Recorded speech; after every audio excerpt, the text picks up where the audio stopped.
Narayan Narayan. Social media पर लोगों ने इस साल मंगल देव जी को इतना सनसनीखेज बना दिया है कि पूछिए मत। ये मंगल का साल है। इस साल जिम नहीं जाओगे तो तरक्की नहीं मिलेगी, पर शुक्रवार को शराब का सेवन करोगे तो धन संपत्ति बढ़ेगी। मतलब क्या ही बोलूं। मैं पहले भी अपनी वीडियोस में बता चुकी हूँ, बिना कुंडली का अध्ययन किए सोशल मीडिया से देखकर आनंद फानन में एक एक ग्रह के उपाय करना, उनकी ऊर्जा को बढ़ाना या कम करना सही नहीं है। पिछले कुछ दिनों में लोगों के अनुभव सुनकर इस विषय पर वीडियो बनाने की प्रेरणा मिली। मैं आपको आसान शब्दों में बताने का प्रयास करती हूँ। चंद्रदेव जी को मन का कारक कहा जाता है। चंद्रदेव जी के कुंडली में सही और मजबूत होने पर व्यक्ति न सिर्फ मन का पक्का होता है, बल्कि कुंडली में चंद्रदेव जिस भाव के मालिक हैं उस भाव से संबंधित कई अच्छे फल जीवन में प्राप्त होते हैं। मान लेते हैं किसी की कुंडली में चंद्रदेव कमजोर हैं या पीड़ित अवस्था में है और व्यक्ति इधर उधर से देखकर मंगल देव जी के उपाय करने लगता है। मंगल देव जी की ऊर्जा जोश देती है, ऊर्जा देती है। किसी भी कार्य को सफल बनाने में अपना पूरा दमखम झोंक देना मजबूत मंगल देव जी की ऊर्जा का लक्षण है।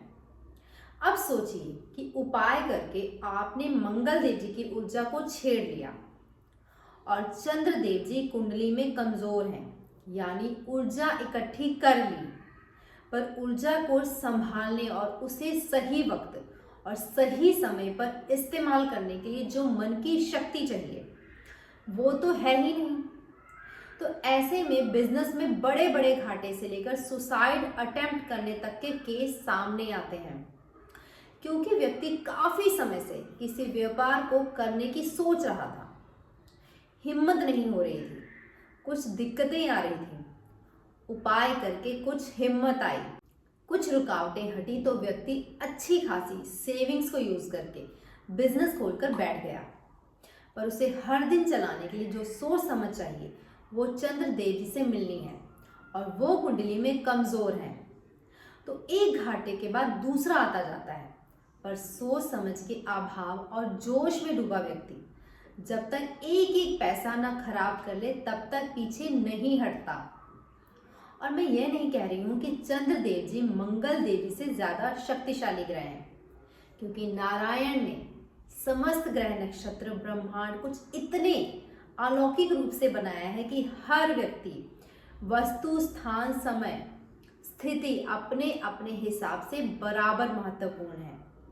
किसी एक ग्रह की ऊर्जा से छेड़छाड़ करके उसे कम ज्यादा करने से जो संतुलन बिगड़ता है उसके परिणाम कुंडली अनुसार कभी बुरे और कभी बहुत बुरे हो सकते हैं।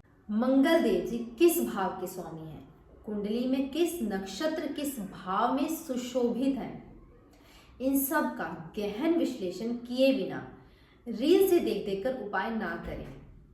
परंतु अभी भी अगर आपको लगता है कि यह साल मंगल देव जी का साल है और इस साल अगर आपको समृद्ध बनना है तो मंगल देव जी बना सकते हैं, और जीवन में ग्रहों की ऊर्जा को संतुलन को भी बनाए रखना है तो आप ब्रह्मा वैवर्त पुराण में बताए गए श्री मंगल चंडिका स्तोत्र का पाठ कर सकते हैं। इसके बारे में अभी बहुत कम लोग जानते होंगे।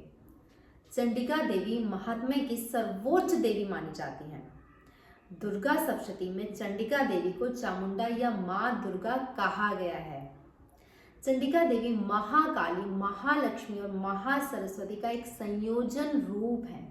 इसके नियमित पाठ से मंगल देव जी अगर कुंडली में योग कारक हैं तो मजबूत होकर अच्छे फल देने लगेंगे, और अगर योग कारक यानी शुभ नहीं है तो शांत होकर आने वाली और आ चुकी मुसीबतों से छुटकारा दिलवा देंगे।